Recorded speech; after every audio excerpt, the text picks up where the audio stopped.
네, 한 주간 잘 지내셨습니까? 또 이렇게 건강한 모습으로 여러분들 뵙게 돼서 하나님께 영광을 올려드립니다. 이 마태복음 13장의 비유들이 많이 나옵니다. 예수님께서 비유를 알려주셨는데요. 이 비유를 나타내신 것은 이 감추인 것을 드러내는 그 하나님의 진리를 감추어져 있었는데 그걸 드러내면서 사람들에게 진리를 알려주는 역할을 하고요. 또한 이 비유를 통하여서 하나님의 백성들은 이 비유를 깨닫고 기쁨을 누리지만 이 비유를 깨닫지 못하는 자들은 계속해서 그 하나님 나라의 것들을 누리지 못하는 그런 구별의 의미도 이 비유를 통해서 알 수가 있습니다. 특별히 예수님께서 말씀하신 이 천국 비유는 앞으로 우리가 갈 천국이 아니라 이 땅에 이미 존재하고 있는 예수 그리스도의 초림부터 재림 사이에 있을 이 천국에 대한 비유요, 그리고 이 세상에 이미 임한 천국의 마지막에 대한 비유를 설명해 주고 있습니다. 그래서 그런 의미에서 이 천국 비유라고 했을 때는 이 천국은 이미 임한 하나님 나라, 그러나 아직 완성되지 않은 하나님 나라에 대한 비유다, 이렇게 이해하시고 본문을 살펴보면 되겠습니다. 그래서 다음 주가 이제 이 13장이 마지막인데, 다음 주에는 제가 이 그림을 통하여서 이 13장에 설명된 이 하나님 나라에 대한 설명들을 잠깐 해드리도록 하겠습니다. 자, 오늘은 역시 천국에 대한 예수님의 세 가지 비유가 나오게 됩니다. 그래서 천국은 이 하나님이 다스리는 왕국이라고 그랬죠. 근데 그 하나님의 왕국이 예수 그리스도가 이 땅에 오심으로, 그 왕으로서 이 땅에 오심으로 말미암아 천국이 이 땅에 임하게 되고, 그 영향력이 우리가 살고 있는 지금 21세기에도 여전히 그 하나님 나라가 확장되어지고 있다는 것을 우리는 누룩 비유를 통하여서, 또한 겨자씨 비유를 통하여서 함께 배웠습니다. 그래서 지금 엄청나게 많이 성장해 있지요. 이제 오늘은 이 세 가지 비유 중에 첫 번째 먼저 살펴볼 것은 감추인 보화 비유입니다. 44절에 보면 천국은 마치 밭에 감추인 보화와 같으니 사람이 이를 발견한 후 숨겨두고 기뻐하며 돌아가서 자기 소유를 다 팔아 그 밭을 사느니라, 이렇게 기록하고 있습니다. 자, 여기에 이제 감추인 보화죠. 여기 일꾼이 한 명이 나오는데 이 사람은 이 밭이 자기 밭이 아닌 것 같아요. 그래서 여러분, 농경기가 시작되면 이제 그 씨를 뿌리는 때가 되면 먼저 하는 일이 굳어있던 땅을 일구게 됩니다. 밭을 일궈요. 근데 밭을 일굴 때 밭의 주인이 와서 직접 갈 때도 있겠지만, 밭이 크면 일꾼들을 사요. 우리나라에는 이제 품앗이 같은 게 있어가지고 옆집 도와주고 이렇게 밭을 다 같이 갈고, 뭐 소가 갈기도 하고, 요즘 뭐 기계로 다 갈지요. 근데 옛날에는 이제 사람들이 가서 이제 밭을 간단 말이죠. 그리고 소작농들이 주로 이 일을 합니다. 근데 밭을 갈다가 보는데 이 사람이 밭을 이제 씨를 뿌리기 전에 밭을 막 가는데 뭐가 턱 걸리는 거예요. 이게 뭐냐 싶어가지고 이제 보니까 이 보화가 거기에 가득 있는 것이죠. 보화 상자, 보물 상자. 그래서 그걸 이제 열어보는 거죠. 제가 이제 유튜브 영상을 본 적이 있는데, 이 땅을 이렇게 포크레인이 땅을 파다가 뭐가 턱 걸려요. 그래서 뭔가 싶어서 이제 영상을 촬영하더라고요. 안에 이제 금고가 있는 거죠. 금고는 이렇게 함부로 못 열잖아요. 그래서 뭐 기계를 사용해서 막 자르고 절단기 자르고 딱 열었는데 안에 막 금이랑 뭐 달러 이런 것들이 막 들어가 있는 거예요. 그래서 땡 잡은 거죠, 그죠? 그래서 이런 경우도 있구나. 근데 2000년 전에 그런 일이 있었어요. 왜냐하면 옛날에는 은행 제도가 발전하지 않았기 때문에 사람들이 전쟁이 나거나 뭐 재해가 발생했을 때 자기의 재산을 밭에 묻어둬요. 근데 그런 묻어뒀다가 뭐 전쟁이 일어나거나 뭐 자기만 알고 있다가 이제 죽어버린다든지 아니면 잊어버린다든지 뭐 이 사고로 이렇게 됐을 때 그걸 누구는 못 찾는 거예요. 그리고 그 땅을 사고 팔고 하다가 나중에 그 땅을 이제 한 뭐 1, 200년 지나서 누가 이렇게 개간하다가 이거 발견하면 그 사람 꽤 되는 거죠. 근데 이 밭에 보화가 발견이 된 거죠. 그래서 어떡합니까? 지금 그 발견한 상태에서 꺼내면 그 보화의 주인은 그 밭의 주인으로 돌아가니까 그 발견한 사람께 되지 않아요. 그러면 발견한 사람은 어떠냐 하면 이 밭을 자기가 사는 거죠. 자기가 사면 자기 소유가 되니까. 그래서 돌아가서 여기 보면 재밌는 표현이 있는데 숨겨두고 기뻐하며 이렇게 돼 있어요. 보화를 발견해서 숨겨두고 기뻐하죠. 근데 기뻐한다는 게 중요합니다. 왜냐하면 그 보화의 가치를 발견했기 때문에 그렇습니다. 근데 여기서 중요한 것은 여러분, 같은 세상이라고 한다면, 보화가 천국이라면, 숨겨진 보화라면 이미 천국이 이 세상 가운데 숨겨져 있다는 거예요. 이미 존재하는 이 세상 가운데 다음 세상에 해당되는 천국이, 다가올 세상이 이 세상에 들어왔어요. 그죠? 들어왔는데 사람들이 이걸 몰라. 근데 우리는 어때요? 이걸 발견한 거죠. 숨겨진 이 세상 가운데 이미 임한 하나님 나라를 우리는 발견하게 됐어요. 놀라운 일이지요. 발견하게 하신 거죠, 하나님이. 만약에 이 일꾼이 이게 보화인지 돌인지 구분 못했으면 어떡할 겁니까? 그죠? 그냥 이거 애들 장난감이나 하고 슉 버려버리면. 옛날에 그런 일이 많이 있었죠. 이게 땅 파다가 뭐 도자기 깨진 거 나오면 이거 모르니까 이거 웬 쓰레기냐 하고 다 쓰레기 폐기물로 다 버려버렸어요. 그 옛날 그 유물들을, 그 가치를 모르고 버려버렸어요. 그 가치를 알면은 보관을 하고 보존을 하고 그 가치에 대한 보상을 받겠죠. 근데 모르면 그냥 버려요. 그런데 우리가 밭을 일구는 자들인데, 우리가 이미 임한 하나님 나라의 그 가치를 발견하도록, 그 가치를 깨닫도록 하나님이 은혜를 내려주셨습니다. 어떻게 해요? 예수 그리스도의 십자가 복음이 전파되는 곳에 하나님이 성령을 우리 속에 보내셔서, 성령이 우리 속에 오심으로 말미암아, 즉 불가항력적 저항할 수 없는 은혜로 말미암아 성령이 우리 속에 오셔서 보화가 무엇인지 발견하도록 하신 거예요. 이 세상 속에 숨겨진 보화가 이것이구나라고 성령이 우리의 눈을 밝혀주신 것이지요. 하나님의 은혜입니다. 그래서 감추인 보화를 발견하고 어떻게 하냐면, 이 사람은요, 자기 소유를 다 팔아요. 왜냐하면 계산을 했겠죠. 이 보화가 얼마인지. 만약에 보화가 자기 소유보다 싸면 어떡합니까? 뭐 밭을 팔 필요, 뭐 자기 소유를 팔 필요가 없어요. 그죠? 근데 계산을 하는 거죠. 보화의 가치 어마어마한데 이 밭의 가격은 얼마 안 해. 이제 집에 와서 계산해 보는 거죠. 우리 집, 우리 땅, 뭐 냉장고, TV 뭐 이렇게 계산해 보고, 요거 이제 이득이 나겠다. 계산하는 거예요. 원래 믿음은 계산하는 겁니다. 그래서 계산해 보니까 요거 팔면은 요거 얻을 수 있고 더 큰 걸 얻을 수 있겠다 해서 집을 파는 것이죠.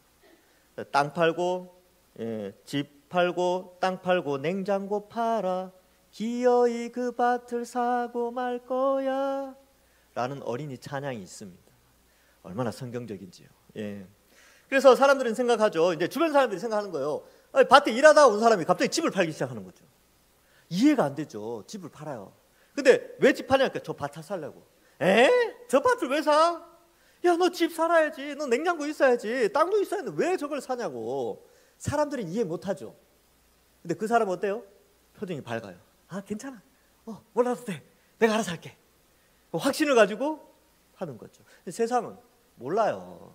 이 기쁨을 모른다니까요. 이제 곧 얻게 될 그 기쁨을 알지를 못해요. 그것을 팔아서 그 보화를 획득하고, 그 획득한 보화를 다시 다시 팔았을 때 얻어지는 그 엄청난 혜택을 세상 사람들은 모르죠. 나만 안다니까요. 왜? 내가 보는 눈이 있으니까. 그 보는 눈을 하나님이 허락해 주셨으니까 그런 것이죠. 그래서 모든 것을 팔게 되고 밭에 투자하죠. 밭에 투자한다기보다는 밭에 숨겨진 보화에 투자를 하게 됩니다. 그래서 이렇게 계산을 하죠. 수익률이 엄청납니다. 사실 여러분, 이 감추인 보화를 산 사람, 이 사람의 수익률이 얼마가 될까요? 만약에 보화가 1,000억이다.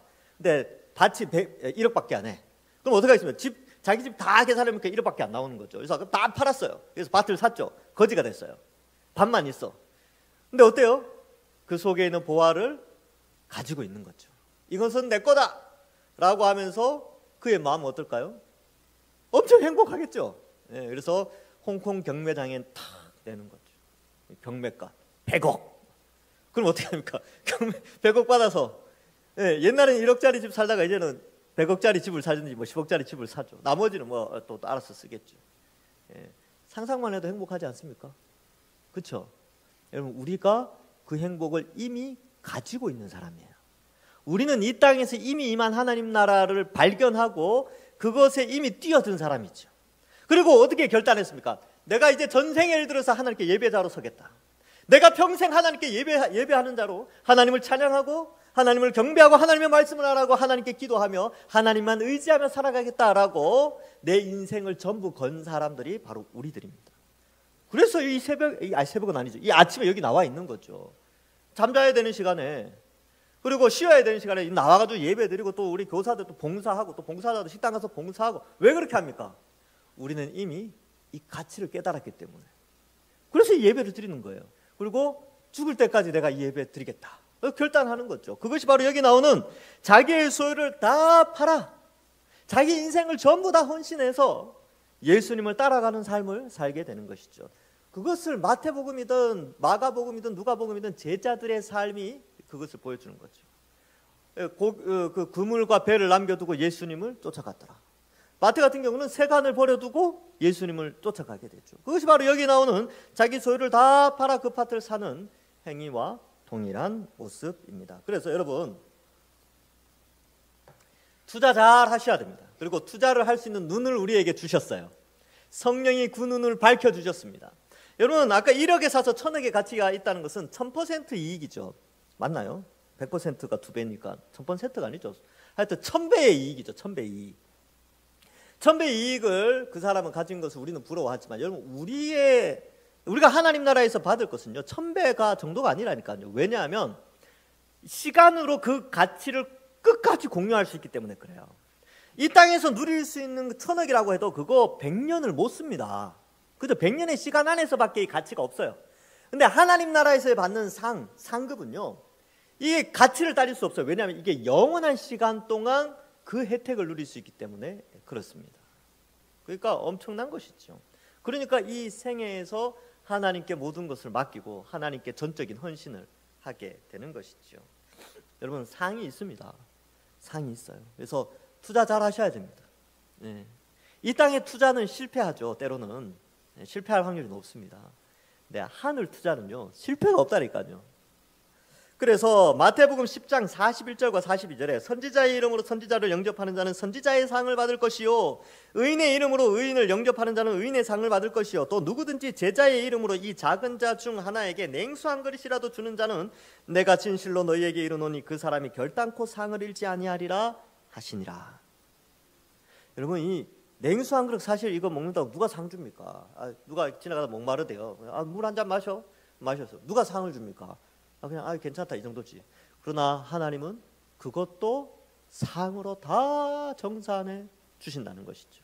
정산할 날이 있다는 것을 알려주고 있습니다. 우리가 하나님 나라를 위하여 이미 이 땅에 숨겨진 보화를 발견하고 그 보화를 얻기 위하여 전적으로 헌신하는 그 모든 것 가운데 하나님이 큰 보상으로 주시는 거죠. 밭에 있는 감춘 보화를 샀어요. 근데 사서 밭에 있는 보화를 캐냈어요. 품고만 있으면 가치가 없죠. 그걸 정산해야 될 거 아닙니까? 그렇죠. 정산할 날이 있다는 거예요. 그럼 지금의 우리 상태, 우리가 이 땅에 그리스도의 초림부터 재림 사이에 우리의 상태는 어떠냐 하면 그 보화를 이미 산 상태고 주님이 다시 오시면 그 보화가 팔려지는 상태예요. 그 혜택을 누리는. 그런데 보화를 가지고 있어요. 기쁘겠습니까? 안 기쁘겠습니까? 당연히 기쁘죠. 기뻐요. 가치가 있잖아요. 집에 여러분들 금 있죠? 금 사놓은 거 있잖아요. 뭐 결혼할 때 사놓은 거, 돌반지. 지금 금가 올랐습니까? 안 올랐습니까? 많이 올랐죠? 기쁘죠? 근데 그거 가지고 있으면 뭐합니까? 팔 때 더 기쁘죠? 근데 가지고 있어도 기쁘잖아요. 안 기쁘신 분들은 저한테 가져다 주십시오. 예, 기뻐요. 왜냐하면 그 가치를 내가 소유하고 있다는 것 때문에. 근데 그 가치가 나에게 직접적인 혜택을 주려면 그게 정산이 돼야 돼요. 맞죠? 그래서 하나님 앞에 정산할 날이 있다는 것이죠. 근데 그 전에 가지고 있는 것만으로도 우리는 행복하죠. 그래서 우리가 이 땅에서 예수님 믿고 천국에 대한 기대감과 이미 이 땅에 임한 하나님 나라를 소유함으로 말미암아 우리는 그 기쁨을 누리면서 살아가고 있는 것이죠. 그래서 세상 사람도 이거 몰라요. 야, 너 예수 믿으면 무슨 기쁨이 있냐, 무슨 즐거움이 있냐. 그런데 우리는 알죠. 왜? 우리는 숨겨진 보화를 이미 가지고 있는 자들이기 때문에 그렇습니다. 자, 그래서 이 준비된 상급이 있고 그것을 바라보면서 그래서 수고하고 헌신하고 봉사하고 전도하고 기도하고 예배드리고 하는 겁니다. 고린도전서 3장 8절에 보면 심는 이와 물 주는 이는 한 가지이나 각각 자기 일한 대로 자기의 상을 받으리라. 고린도전서 9장 24절에 운동장에서 다름질하는 자들이 다 달릴지라도 오직 상을 받는 사람은 한 사람인 줄을 너희가 알지 못하느냐? 너희도 상을 받도록 이와 같이 다름질하라. 믿음의 경주를 잘 걸어가라는 것이죠. 골로새서 3장 24절에 이는 기업의 상을 주께 받을 줄 아나니 너희는 주 그리스도를 섬기느니라. 여러분들의 섬김과 헌신, 이것이 바로 우리에게 주어질 상이 있다는 것이죠. 정산할 날이 있어요. 우리는 보화를 발견했기 때문에 언젠가 그 보화를 파는 날이 있다는 것을 우리에게 말씀해 주고 있습니다. 그래서 여기서 중요한 것, 하나님 나라가 이 세상 가운데 숨겨져 있다. 근데 우리는 하나님의 은혜로 그 숨겨진 보화를 이미 발견해서 그것을 샀고 그 산 것을 누리며 간직하고 있다. 이제 그 간직한 보화를 정산할 날이 있다는 것을 우리는 알아야 되는 것이죠. 자, 그래서 이러한 사실 이 결정 있잖아요. 여기 자기 소유를 다 파는 결정은 어려운 게 아니에요. 여러분 예수님 믿고 났을 때 어땠습니까? 마음에 다짐할 때 내가 주를 위해서 살겠습니다. 이거 어려운 겁니까? 아니요, 어렵지 않아요. 성령이 우리 속에 계시는데 주를 위해서 살겠다는 게 그게 뭐가 어렵습니까? 하나님만을 경배하며 살겠다는데 어렵지 않아요. 예배 잘 드리고, 그죠? 이제 예전에 죄들 다 회개하고 또 거룩한 삶을 살려고 노력하고 또 주의 나라를 위해 헌신하고 봉사하고 기도하고 전도하는 거 사실은 어렵지 않아요. 성령이 우리 마음속에 그런 마음들을 주시는 것이죠. 그래서 보화의 가치를 깨닫게 해주신 것, 이것도 은혜입니다. 그래서 이제 이렇게 생각하는 거죠. 여러분 이제 주님 오실 날이 멀지 않았어요. 그리고 주님 만나실 날이 얼마 남지 않았습니다. 여기 나 이제 주님 만나려면 아직 100년 남은 사람 손 들어 보십시오. 없죠. 50년 남은 사람 아주 좀 있긴 하네요. 예, 젊은 사람들은 한 50년 이상 남았겠죠. 예, 저도 그렇게 생각해요. 저는 50년 안에 주님 만나겠구나. 그때 정산합니다. 그러면 생각해 봅시다. 보화를 이제 밭을 샀어요. 보화를 가지고 이제 잠자리에 들어요. 이제 내일 파는 거야 이걸. 예, 내일 파는데 이 사람 그 전날 기분이 어떨까요? 좀 춥고, 이거 집 팔고 땅 팔고 냉장고 다 팔아가지고 이제 그 전날 굶었어. 배고파요. 고난이 있지요. 그래서 땅 판 것 때문에 고난이고 보화를 얻은 것 때문에 고난을 받아요. 사람들 막 놀립니다. 저 바보 같은 놈. 근데 이제 길거리 노숙을 하면서도 어때요? 웃으면서 자는 거예요. 내일이면 땅 파서 보화를 팔 수 있다. 그래서 그 밤에 그 이슬을 맞지만 그 고난을 당한 가운데서도 내일의 희망을 바라보면서 잠이 들겠죠. 그 기쁨. 우리의 생이 바로 그러한 생입니다. 고난이 있고 예수님 믿는 것 때문에 고난이 있고 어려움과 힘든 게 있지요. 근데 어때요? 내일이면 혹은 주님 만나면 우리에게 엄청난 상급이 주어진다는 사실을 우리가 기억해야 합니다. 자, 그 다음 비유가 하나 또 나오죠. 비슷한 비유인데 약간의 차이점이 있습니다. 45절에 보면 또 천국은 마치 좋은 진주를 구하는 장사와 같으니, 앞에는 감추인 보화가 천국이라 그랬잖아요. 근데 여기는 좋은 진주를 구하는 장사꾼, 좋은 진주를 구하는 무역상, 좋은 진주를 구하는 사업가가 천국이라는 거예요. 앞에서는 보화가 천국이었는데 여기에는 이 사람이 천국이래요. 이게 비유니까. 그럼 도대체 이 사람이 어떤 사람이냐, 이걸 좀 알 필요가 있는 것이죠. 이 사람은요, 구하는 자예요. 구하는 자. 좋은 진주를, 값비싼 진주를 싸게 구입해서 비싸게 파는 사업가입니다. 여러분, 무역업이 뭐냐 하면 다른 나라에서 100원에 갖고 와서 우리나라에서 150원에 파는 사람이 무역업자들이에요. 이윤을 남기는 것이죠. 여기 이제 장사꾼이니까, 이 사업가니까 이제 그 지중해 연안에, 그 이스라엘이 지중해와 붙어 있으니까 지중해 연안에 좋은 진주들이 가끔씩 나올 때가 있는데, 좋은 진주들인데 그 값을 잘못 매겨서 싸게 파는 경우가 있단 말이죠. 그러면 그것을 사서 비싸게 왕궁이나 귀족들에게 팔 수 있는 거예요. 그러니까 사업에 능한 사람이 있죠. 근데 이 사람이 늘 그 진주를 구하러 다니는 거예요. 값비싼 진주가 보이는데 값비싸게 팔아. 그럼 그 사람 사겠습니까? 안 사겠습니까? 안 사죠. 그렇죠.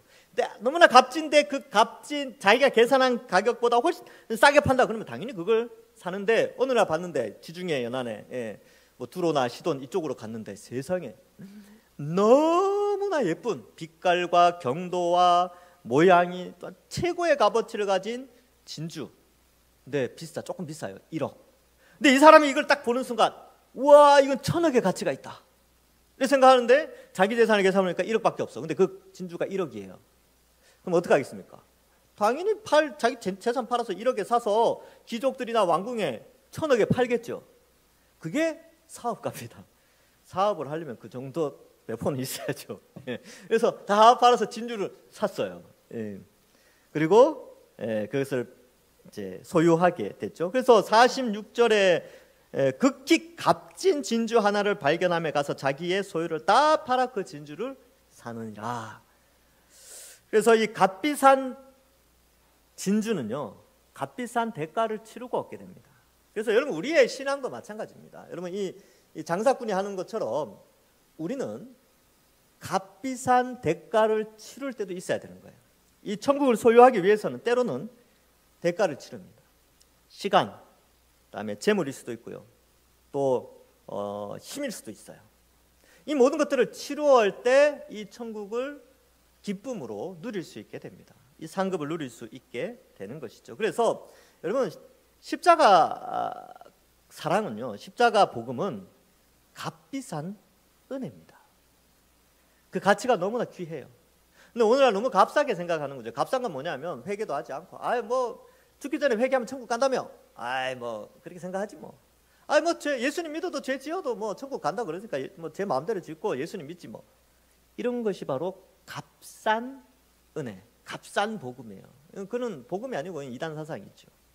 그런 생각이 아니라 정말로 값진 진주를 발견했기 때문에 그것을 얻기 위하여 자기의 소유를 팔아 전적으로 헌신함으로 말미암아 그 귀한 가치에 자기의 헌신과는 비교할 수 없는 엄청난 가치를 획득하는 그 천국의 비밀을 하나님이 알려주고 있는 것이죠. 그러니까 어때야 하냐면 전적인 주를 위한 헌신이 필요합니다. 그래서 여러분, 주일 성수 이건 아주 쉬운 거죠. 근데 어떻게 보면 또 어렵습니다. 말씀 읽는 거 어떻게 보면 참 쉬워요. 왜냐하면 말씀이 우리 가까이 있잖아요. 또 어렵지 않은 이유가 우리가 한글을 또 알아요. 근데 왜 이렇게 어려울까요? 기도하는 거. 여러분, 우리의 주어진 시간 가운데 개인의 시간을 확보할 수 있는 10분의 시간도 있어요. 조금은 10분 일찍 일어난다든지 10분 늦게 잔다든지 기도하는 시간을 확보할 수 있죠. 어떻게 보면 굉장히 쉬운데 또 어떻게 보면 아주 값비싼 희생을 또 요구하는 부분도 있습니다. 교회 봉사하는 거요. 네. 어려울 수 있죠. 근데 또 어떻게 보면 쉬울 수 있습니다. 왜? 사랑하니까. 여러분, 자식들 사랑하는데 밥 먹여주고 옷 입혀주는 거 그거 희생이라고 생각합니까? 아니면 어떻습니까? 그건 당연하고 기쁘죠. 봉사도 똑같아요. 하나님의 형제 자매들, 하나님을 아버지로 섬기는 형제 자매들을 위해서 섬기는 것, 그 기쁨을 할 수 있죠. 물론 힘들죠. 애들 키우는 거 얼마나 힘듭니까? 그러나 기쁨으로 아이들을 키우듯이 가족을 돌보는 것이죠. 그래서 값비싼 대가가 요구되어진다는 것도 우리에게 말씀해 주고 있습니다. 그래서 우리가 예수님 믿을 때 때로는 희생이 좀 있어요. 예배 잘 드려야 되고요, 기도해야 되고요, 또 봉사해야 되고, 전도해야 되고요, 또 때로는 자존심 상하기도 하고요, 때로는 그죠, 마음 아프기도 합니다. 난 열심히 한다고 했는데 아무도 인정해주지 않고 오히려 이거 왜 그랬어 이렇게 할 때 또 막 상처도 입죠. 그러나 그러한 값비싼 대가를 치르는 자에게 주어지는 상급이 있다는 것을 우리는 잊지 않아야 합니다. 그래서 자기 소유를 다 팔아, 이것이 이 두 비유의 공통점인데, 이렇게 팔아도 기뻐한다는 것이죠. 우리 믿음의 선배들이 이 콜로세움 경기장에 들어가서 죽죠. 이그나티우스 같은 사람이 그렇게 로마 원형 경기장에서 죽었습니다. 그리고 사도들도 다 순교를 당했죠.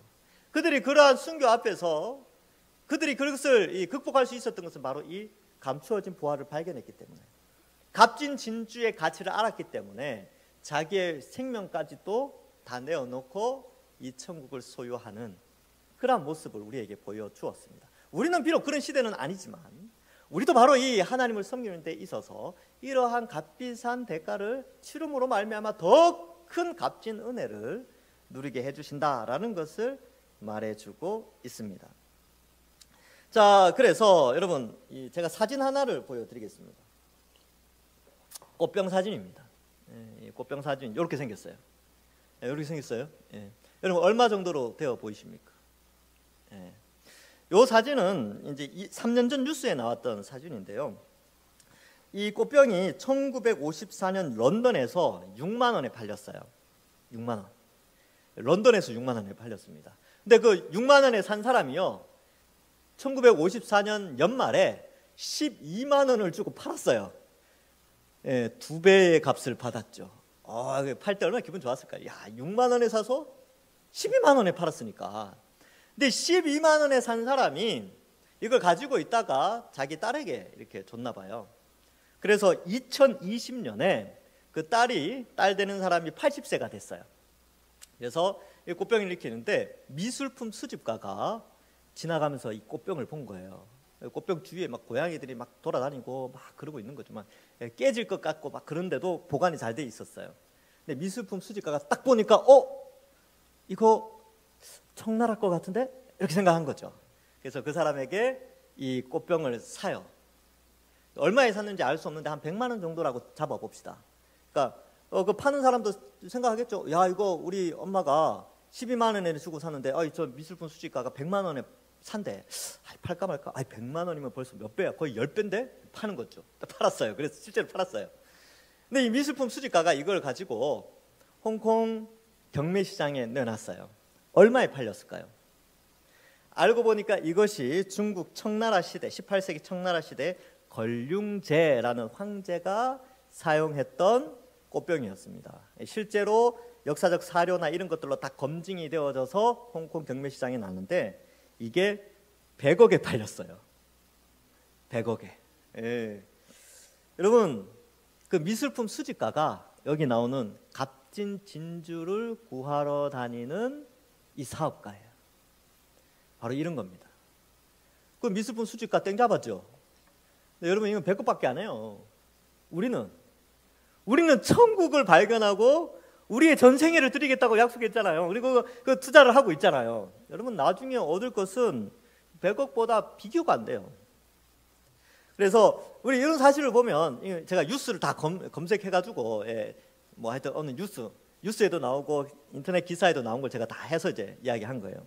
이처럼 여러분, 값진 것을 발견했을 때 그 기쁨, 아까 그 미술품 수집가가 그걸 샀어요. 그 할머니한테 사가지고 경매장에 내어놓기 전에 그 마음이 어땠을까요? 그 가치를 알고 있었으니까 정말 기뻤겠죠.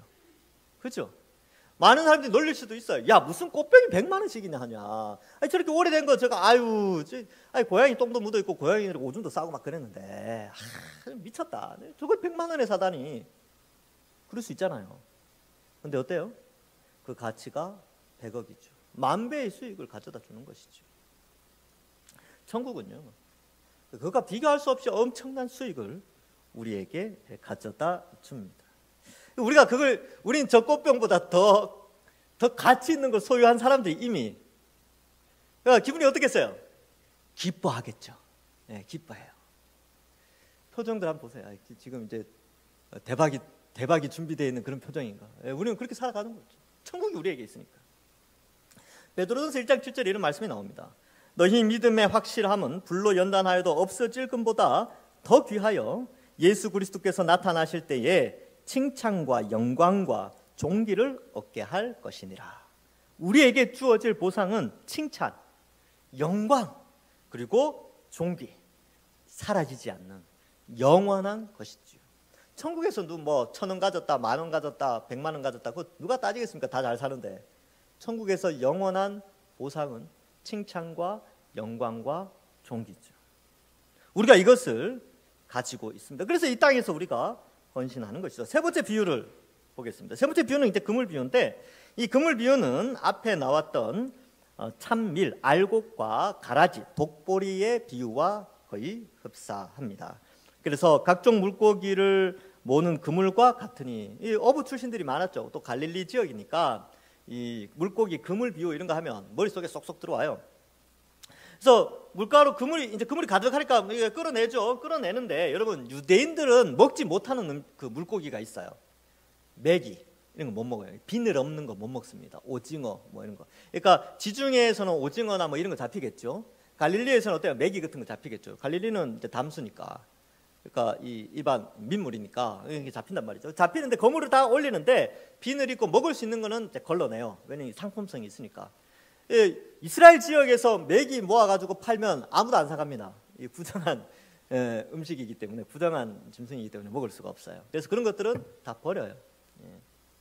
그 비유를 쓰는 거죠. 그래서 좋은 것은 그릇에 담고 못된 것은 내버리느니라 라고 하면서 이 비유에 대해서는 해석을 해줍니다. 49절에 세상 끝에도 이러하리라 천사들이 와서 의인 중에 악인을 갈라내어, 이렇게 49절에 설명하고 있죠. 이 내용이 13장 41절에도 비슷한 내용이 나옵니다. 거기에 보면 인자가 41절에 이렇게 나오죠. 인자가 그 천사들을 보내리니 그들이 그 나라에서 모든 넘어지게 하는 것과 또 불법을 행하는 자들을 거두어내어, 이렇게 표현하고 있어요.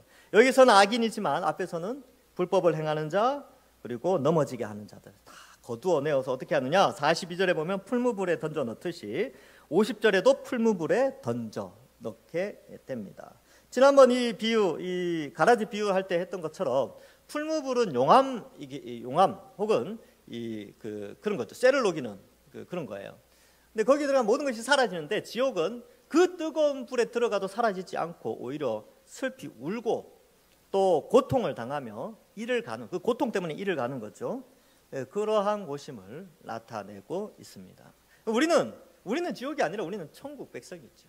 그래서 천국에서 영원한 영생과 복락을 누리는, 그리고 칭찬과 영광과 존귀를 얻는 자들로 우리를 이 땅에서 불러주셨습니다. 그래서 우리는 그 기쁨을 이미 임한 이 땅에서 이미 누리고 있는 것이죠. 그러나 아직 완성되진 않았어요. 아직 정산할 날이 남아있는 것이죠. 값진 보화와 값진 진주를 가지고는 있지만 아직 그것을 내다 판 상황은 아닙니다. 그 혜택을 누리지는 아직 않아요. 그러나 가지고 있는 것만으로도 우리는 행복한 사람들이 있죠. 말씀을 맺습니다. 천국은 감추인 보화를 발견하는 것, 근데 그것도 은혜죠. 그리고 보화의 가치를 알게 된 것도 은혜입니다. 값진 진주를 발견한 것도 은혜요, 그 값진 진주의 가치를 알게 된 것도 하나님의 은혜입니다.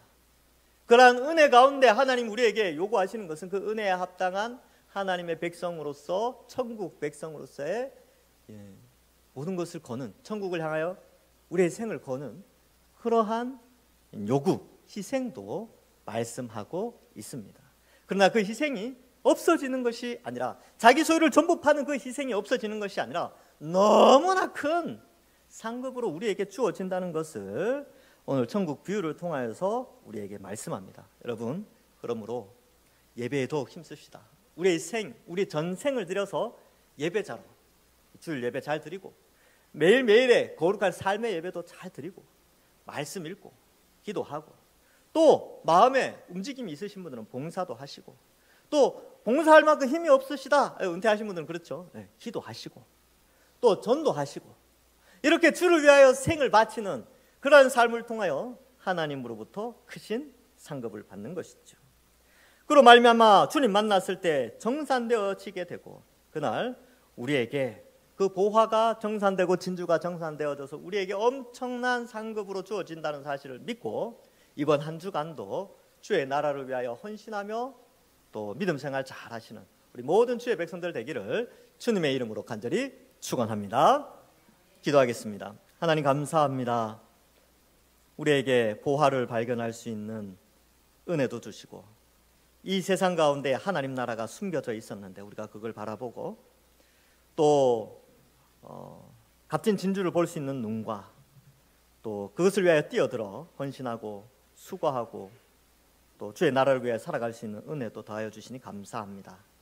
영원한 하나님 나라의 상급을 바라보면서 이 땅을 살아갈 때 예배자로, 봉사자로, 헌신자로, 또 매일의 삶 속에, 일상의 삶 속에서 거룩한 사명 잘 감당해내며 생을 살아가는 우리 모든 주의 백성들 되게 하여 주옵소서. 그리하여서 이곳에 있는 우리 동산교회 모든 성도들은 단 한 사람도 나고자 없이 영원한 천국에서 함께 기쁨의 상을 받아 누리며 함께 즐거워할 수 있도록 주님께서 축복하여 주옵소서. 감사드리오며 예수님의 이름으로 기도하옵나이다. 아멘.